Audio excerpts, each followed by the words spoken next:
On s'est entretenu avec Julien et Pierre-Claude, deux personnes impliquées dans la communauté en Estrie, pour parler des demandes de subventions.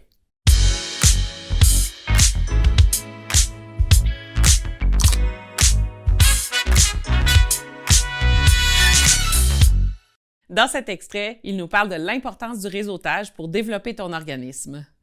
Avec nos projets, on est souvent originaux, pas originaux, au sens où il ne faut pas avoir peur de parler de nos projets, parce que la personne devant nous, elle a peut-être de l'information sur comment faire advenir ton projet. Souvent, on pense, on a un projet, on dit « c'est la meilleure idée du monde, je veux pas la partager à personne avant que ça sorte ». Mais c'est quand même important d'en parler parce que souvent, il y a des personnes ressources qui peuvent dire « Hey, ben moi, je connais une autre personne qui fait à peu près la même chose. Je connais un ministère qui donnerait des fonds en ce moment pour ce projet-là. » Donc, ça vaut la peine aussi de discuter, d'en parler dans son réseau, de parler à des partenaires, de dire « ben moi, j'ai ce projet-là qui arrive ».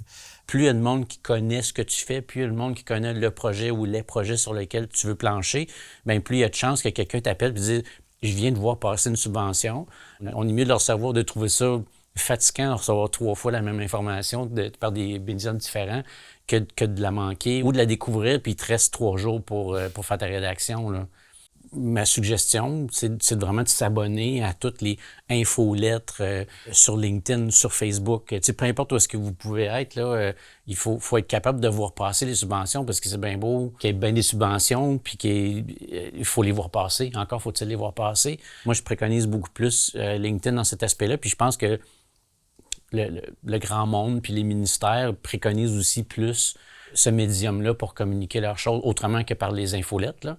Donc, tu sais, il y a plein de moyens, là. T'sais, une fois qu'on rentre dans ce domaine-là, puis une fois qu'on fouille pour aller chercher ça, pour rester au parfum, puis ça, c'est, dans le jargon, on appelle ça de l'intelligence d'affaires, là. C'est de rester au courant de qu'est-ce qui se passe, puis où sont les opportunités, là, qui s'offrent à nous. Fait que LinkedIn, je pense qu'il est un bon moyen pour ça, mais il y en a un paquet d'autres aussi, là. Il y a plein d'organisations, premièrement, qui sont là pour aider les organismes, que ce soit les CDC, au niveau communautaire, les conseils de la culture au niveau culturel. Ensuite, on a tout ce qui s'appelle les organismes de développement économique. Donc, tous ces organismes-là sont à l'affût, ils sont bien réseautés aussi avec d'autres organismes. Pour avoir accès à l'information, LinkedIn, c'est bien, mais la base, c'est juste de se réseauter, c'est d'être à l'affût. Donc, c'est d'être membre de certains regroupements. Tous les organismes communautaires, là, qui soient en défense des droits, qui soient en santé et services sociaux, ont des regroupements nationaux. Donc, c'est d'être à l'affût aussi de ces regroupements nationaux-là. De s'abonner aussi aux différentes pages, mais autour aussi au niveau régional. Par exemple, en Estrie, même si notre mission des fois est à Sherbrooke, ben dans la MRC du Val-Saint-François, peut-être qu'il y a quelque chose dans lequel notre mission s'inscrit puis qu'on pourrait aller faire un projet là-bas qui serait intéressant.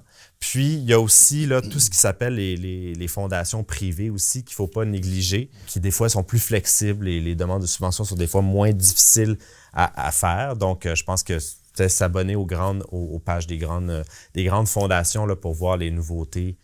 Fait que je comprends vraiment qu'il y a, oui, réseautage, s'abonner, il y a beaucoup de choses de ce niveau-là, mais il y a vraiment une grande portion qui est d'aller parler avec le monde, de rencontrer des partenaires, d'autres organismes, que ce soit des partenaires au privé, au public, au communautaire, bref, tout ça, c'est quelque chose qui a beaucoup de valeur dans tout ce gros processus-là, d'aller chercher finalement les fonds pour pouvoir faire les projets parce qu'on sait, comme tu l'as bien dit tantôt, ben c'est peu subventionné à la mission habituellement. Donc, c'est quelque chose qui est très important pour les organismes et de faire ce réseautage-là, c'est un élément clé quand même dans toutes ces démarches-là. Merci d'avoir écouté cette vidéo. Visite notre chaîne YouTube pour visionner d'autres extraits de cette discussion.